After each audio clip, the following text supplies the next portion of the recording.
10:21. Quiero darle la bienvenida a la mesa a nuestro querido compañero, columnista del periódico Excelsior, también conductor en Excelsior Televisión de Ideas Encontradas. José, buen día. Pepe, ¿cómo estás? ¿Cómo estás, Pascal? Buenos días, ¿cómo estás? Un gusto que estés contigo con nosotros esta mañana. Igual. Oye, pues hay varios temas en los cuales debemos profundizar, me parece. Uno que ha generado mucha discusión esta semana es el fallo de un tribunal local de la Ciudad de México que obliga al analista y académico Sergio Aguayo a pagarle 10 millones de pesos Nada a más. Humberto Moreira, exgobernador de Coahuila y también ex jefe nacional del PRI, expresidente nacional del PRI. Es un tema que pone en riesgo la libertad de expresión.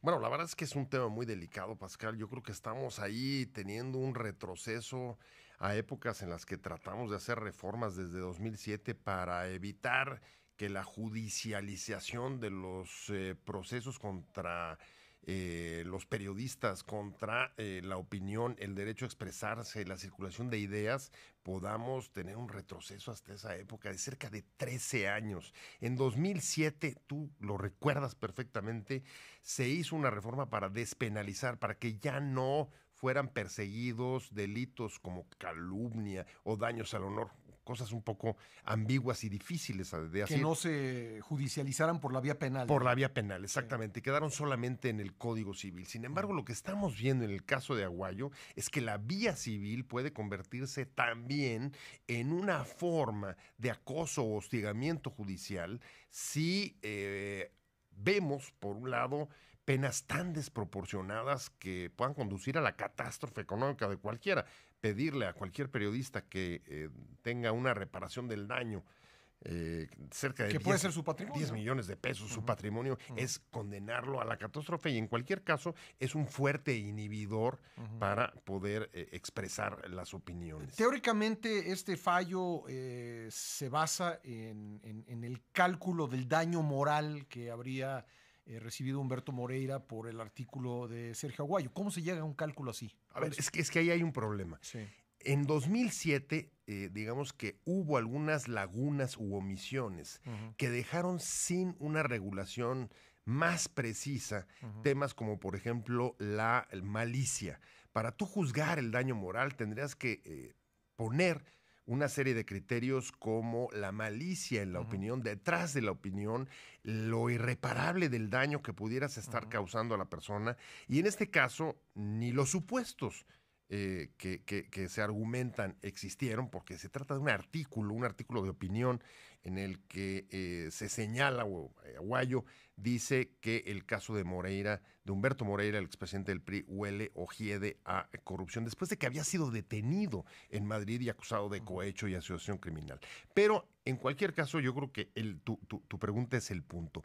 ¿Cómo medirlo? Bueno, es que los criterios no se establecieron, a pesar de que hay estándares internacionales que sí especifican, digamos, cuáles son algunas de las consideraciones que cualquier juzgador debe de tomar en cuenta y que en este caso, como vemos, el juez local no tomó en cuenta, al contrario, parecía que juzgaba a alguien que nunca había sido señalado en la opinión pública y casi se parecía a un personaje impoluto y absolutamente fuera de duda su probidad. Ahora, los personajes públicos, y en esto quiero incluir también a los periodistas, ¿no debiera haber para ellos otra medida del honor, de la fama, que el hombre de a pie, que el ciudadano de a pie? Bueno, de hecho lo hay. Los estándares internacionales te marcan que cuando se trata de la labor periodística y los señalamientos, las críticas, las opiniones son sobre o en relación con autoridades públicas o personajes públicos,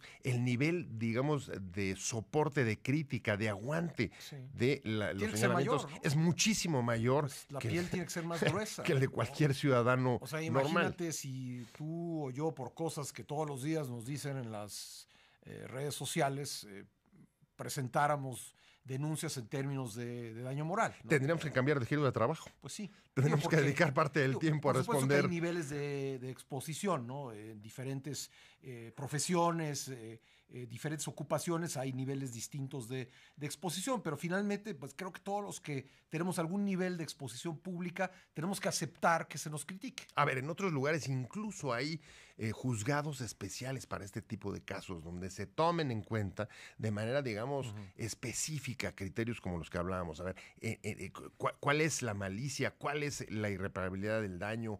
¿Cuál es el impacto real de la columna o de la opinión que estás transmitiendo? Pero en ningún caso la opinión puede castigarse de esa manera, y mucho menos abrir la puerta para que se convierta en otra limitante de la libertad de expresión. Y ahí decirte, no sé cómo lo viste tú, pero, a ver, la respuesta del presidente López Obrador, no sé qué te pareció, pero me pareció uno de los errores que cometió esta semana. Dejar o tratar de reducir la polémica a un tema entre particulares, a una bronca entre un periódico y una, digamos, familia política con la que a lo mejor pudo haber tenido desavenencias. ¿Te parece eso lógico después de que uno de los, digamos, grandes conquistas de la democratización fue precisamente garantizar que ninguno ni nadie pudiera coartar ni limitar la circulación de ideas? Ahora, si sumas eso a los actos de hostigamiento en contra de la Caminata por la Paz el domingo en el Zócalo, si lo juntas también con los señalamientos que desde la propia conferencia en Palacio Nacional de esta semana se hicieron a algunos colegas por cosas que han escrito, hay un asedio por diferentes flancos en contra de la libertad de expresión, Pepe.